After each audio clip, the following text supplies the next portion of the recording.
I'm Howard Harrison. I'm the managing director and co-founder of Nomo. Nomo is an accessories brand based in London. We're selling into 22 countries, and we focus on business bags and the tech area, so stylish computer bags and iPod cases, and those sort of products, and moving into luggage.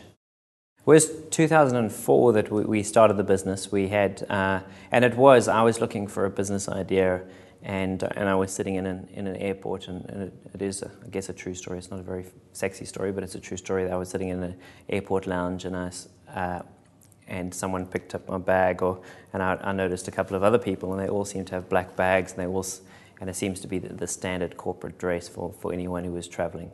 And I wondered at that time why there wasn't a brand that had thought of something a bit more imaginative or had created something more stylish out there.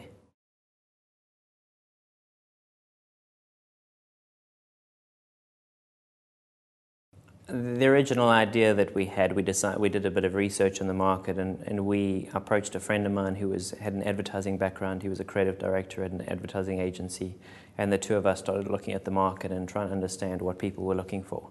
And so there we started to design, or at least working out what the first steps were. And the first thing we did was went out to find a designer. We were still working full-time in our existing jobs, and we did a couple of production or sample runs with designers and came up with some product. And the early product was very crude. It didn't look appropriate. It wouldn't have even sold at a flea market. And so that's how the process started.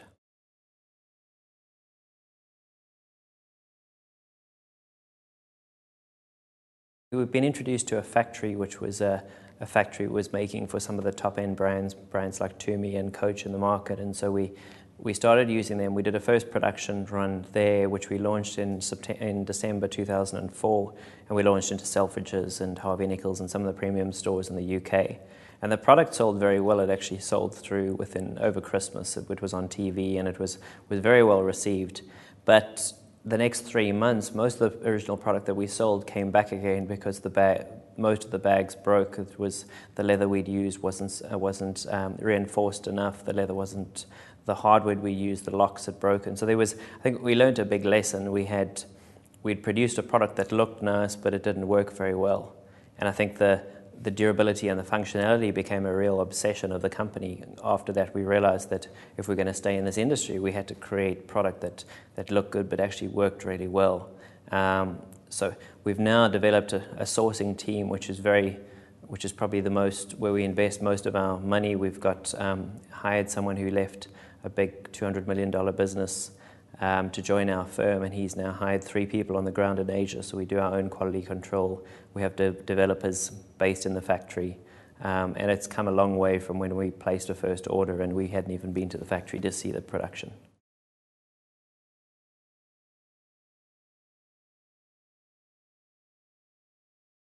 I think there was a bit of irritation from the stores, but most people were very enthusiastic because they'd been pleasantly surprised. A lot of stores had taken on brands which hadn't succeeded, and this was a brand that clearly had found that there was a niche in the market for this kind of product. And our first product was aimed at being a fashionable computer bag, and that there was no such thing in the market. So people found that idea interesting, and so the buyers were enthusiastic and thought we'd get past the teething problems. I think there was 1 or 2 threats, but in the end of the day, it wasn't too bad. And I think how we overcame it direct with customers is we've really pride ourselves as a small company to be very customer service friendly, and we'll bend over backwards. We'll personally carry out a bag, and at the beginning, I think Benoit and I literally did carry every bag personally to people who were buying it. And so I think anyone who had a disappointing experience with us, we would replace it and make sure that they were 100% happy. And that is so important in a small business. Your word of mouth is key for you to grow the brand.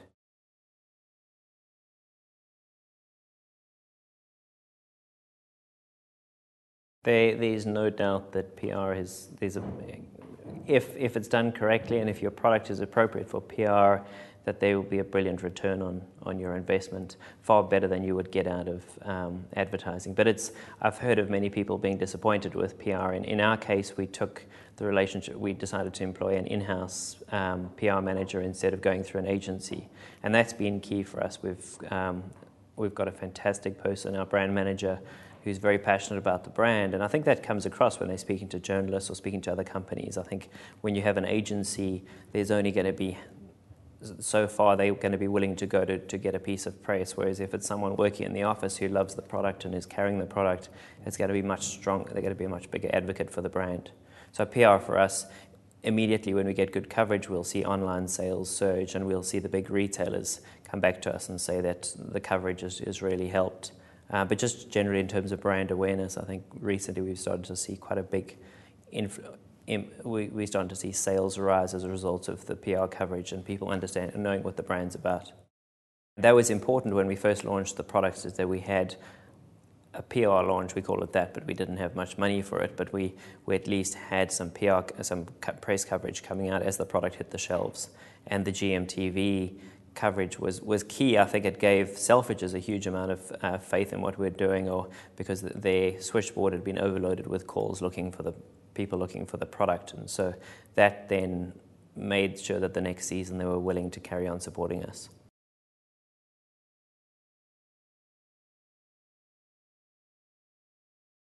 With Apple, we actually didn't approach them. The buyer saw our product in a store, and he approached us, which was in Apple's, which is quite unusual, I think, in Apple's case. It's a really difficult account to get into, but the head of retail in Europe contacted us and said, come in and have a meeting.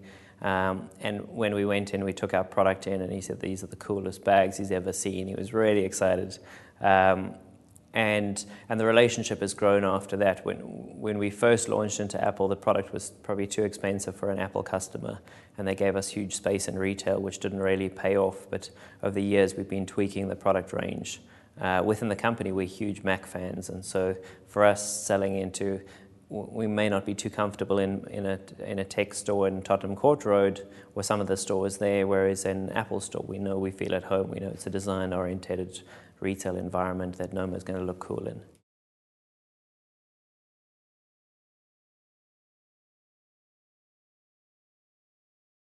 Last year we realized in order to grow faster, to sort of reinforce our sourcing capability and also to focus on the Apple space, we wanted to raise some money. And so we went out and started speaking to VCs and angels. And it was a process that when we had a really good track record, we've shown that we were a scalable business that was selling in many countries. And initially there was a huge amount of interest from investors when we started the process, I think in about March of last year, or maybe April. And then as the economy got more and more difficult, all the initial interest started to dry up, where people were no longer interested in retail, and people were saying this was a bad time, come speak to us in 6 months' time. And we weren't hugely unprofitable, but we weren't a profitable business at the time, and so people were saying this is a risky business to be in at this stage. And so it was a really time-consuming process. In the end, we raised money through the Capital Fund, which is a local growth fund which is aligned to London businesses. They still go through the same criteria for investing, and we raised $330,000 from them, and then the balance through angels, which were mostly contacts that I had from business school.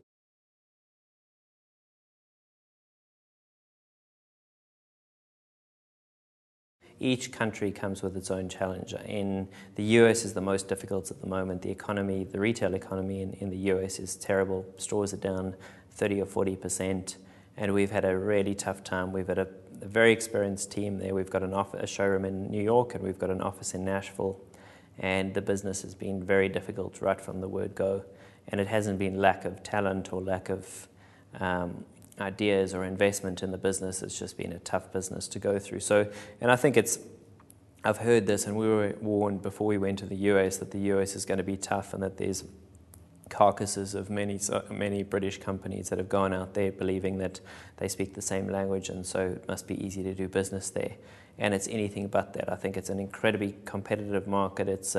There's so many brands out there that you're competing against, and you're always going to be at a disadvantage. And I think had we went there with US investors, which made things easier, had we not had them, it would have been almost impossible to launch into the market and to succeed.